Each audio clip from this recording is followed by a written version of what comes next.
Hey everybody, all right, let's get going. I'm actually, I'm banned on, excuse me, on IG and on Facebook right now.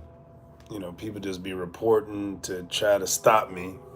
It's cool. So here we are on TikTok. Yeah. So anyway, let's talk about some things. So broken for breakthrough, right? What does that mean? Breakthrough is such a like modern colloquial kind of, I don't know how to say it, like it's such a common buzzword now, like not only in church but also in like motivational circles and so on and so forth. But I want to take it a little deeper. So look, you have to understand what brokenness produces, right? Brokenness has to produce something if you manage it properly. If you don't manage it right, it can be a cycle of brokenness for the rest of your life. You're broken, busted, struggling, hating life.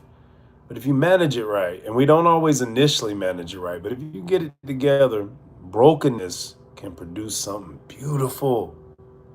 Prove it to you. Allison Tehran and the architect's um, ideology, his vision, was to line the inside of the palace with mirrors.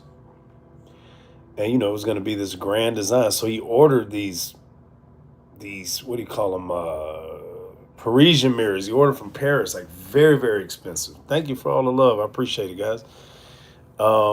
And so the day the mirrors came, he gets a call from the job site, and they say there's a problem. Come down to the job site. So he gets down there, and he's like, "What are y'all doing?" And throwing all these very expensive mirrors in the trash. And they're like, "Look, boss, the mirrors came cracked. They're all cracked and broken. The original vision is to line the whole inside of the palace with mirrors, but now they're all broken. So either he throws these all away and reorders them, or he captures a new vision. See, he makes an adjustment in the army. In the army, we call it adapt and overcome. So that's what he does. He adapts and overcomes. He gets a new vision. He says, you know what? Take them out of the trash, crush them into tiny little pieces. Even more. They're already broken. Crush them. Now, watch this. This is how God does you sometimes, right? You already showed up broken. You're already broken when you showed up, right? And then you got thrown in the trash. So here you are, broken in the trash. I mean, it's about as low as you can go. And God says, you know what? I'm going to take you out the trash. Wow, thanks, Lord. You're taking me out the trash. I appreciate it. What a blessing, right? Amen. Hallelujah. And you're broken now. You were broken when you went in. He knows that. And he's pulling you out the trash. You think, oh, I'm going to recover. Everything's going to be great now. Nope.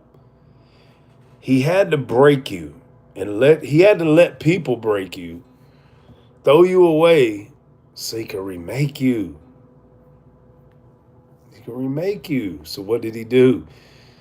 Just like that man, he'll pull you out of the trash, right? You start feeling all okay, maybe I'm gonna be all right. And then guess what he does? He crushes you into tiny little pieces. Like, God, can I take it anymore? Like, I can't take it anymore.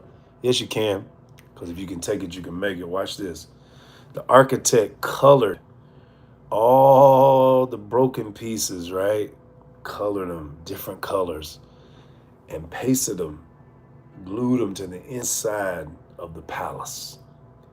And it became one of the most, it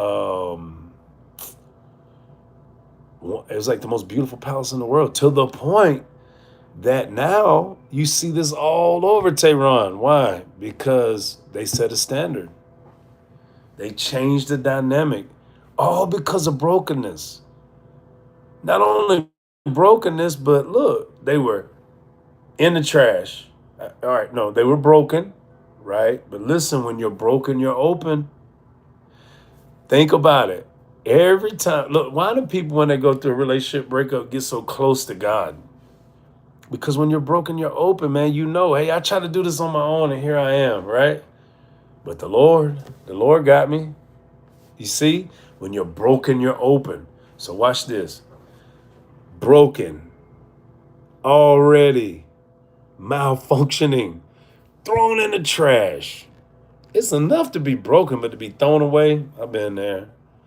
I know what it means to be thrown away. I know what it means to give your life to something only to have people turn on you, break you, and throw you away. And like, forget that you once was a great person in that field or in that, but they want to push you out of there. You see what I'm saying? And that's fine. Doesn't bother me at all. You know why? Because God, He has the destiny. God has the power.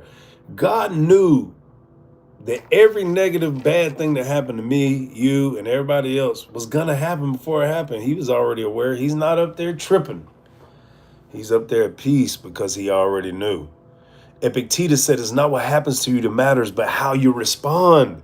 So how are you going to respond to it? Well, I was broken so bad, and I always responded the right way. I remember my former mother-in-law, I mean, she's still like my mama, but I can remember she used to tell me, she would see me go through stuff as a pastor, as a leader, global leader. You know what she would say to me?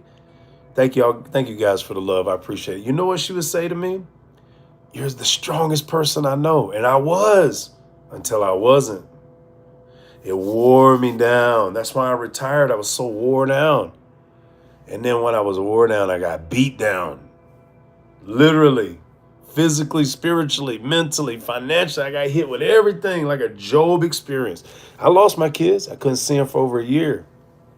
Thank God it didn't go that far, but I lost them. They might as well. I couldn't talk to them for a year off of some false stuff, man.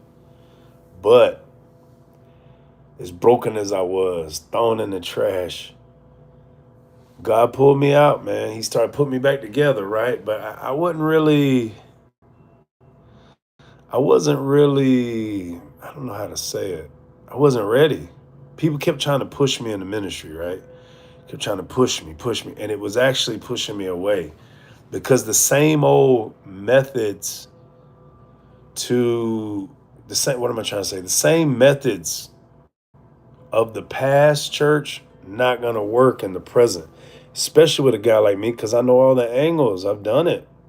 I did it at the highest levels. So pushing me pissed me off. If I could say that on TikTok, pushing me ticked me off, man. It ticked me off. So what did I do? Thank you, Miss Taylor, for the love you're giving. So what did I do? I responded with aggression. So God had to crush me. You see that? But I mean, you get tired after 31 years of hearing this mess and you're already retired. You ain't trying to hear nothing from nobody. You feel me? But God, He never let me go, man. Even when I was done, He wouldn't let me go. So He pulls me out of the dumpster. I'm already broken. And then He starts crushing me even more. And the last crushing, convocation. Last crush, man. That crushed me. But you know what? I took it well because I already know when crazy stuff starts happening, God has a crazy blessing for you. And that's what happened. That's what's happening right now. God is blessing me tremendously. Everything's just lining up with the vision. And I was not interested in doing any speaking engagements, and all of a sudden I'm getting flooded with them. Flooded. So I started accepting them. So who knows what's about to happen? I know, because I know me and I know what I'm going to do. I'm going to tell the truth, but respect the house. You know what I mean? Respect the house. So here we go.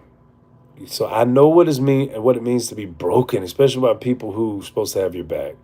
Thrown in the garbage, pulled out, crushed even more. But guess what?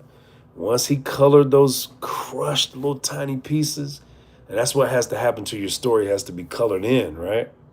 And once he does that, once he colors in everything, then like the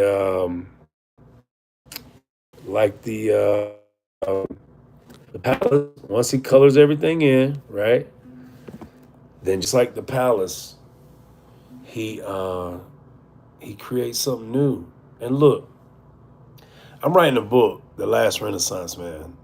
It's really called A Beautiful Tragedy, subtitle The Last Renaissance Man. And I know what Renaissance means. I've been a Renaissance man for a long time, but I did not know the etymology of the word. And when I did look, this is so crazy. I literally have pictures of this timed and dated. I wrote in my journal that morning.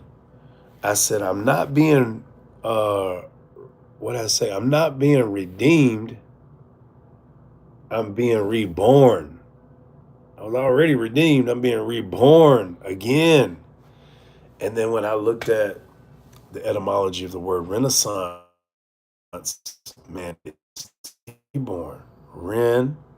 Renaissance, born, Renaissance, born again, like rebirth. And that's what happens. Gotta break you down to do something completely new and fresh in you. You see that? So God's getting ready to do the new thing. Now understand, it's gonna come through the mechanism of pain. But pain has to produce. Watch this. Pain is the passport to promise. Pain is the passport to prosperity. Pain is the passport to power. All right, last one. Benjamin, when he was born, Benoi. Thank you, showing love. Thank you, Miss Taylor. Benoi, right? Benoi means son of my pain. So his mother died, Rachel, giving birth to him. And in her pain, that's what she called him, son of my pain. You got to be careful what you call something when you're hurting, man. You got to be real careful. Son of my pain, right? Soon as she died, the father stepped in, changed his name. He's really supposed to be the one that names the child anyway in Jewish culture. Stepped in, changed the name to Benjamin.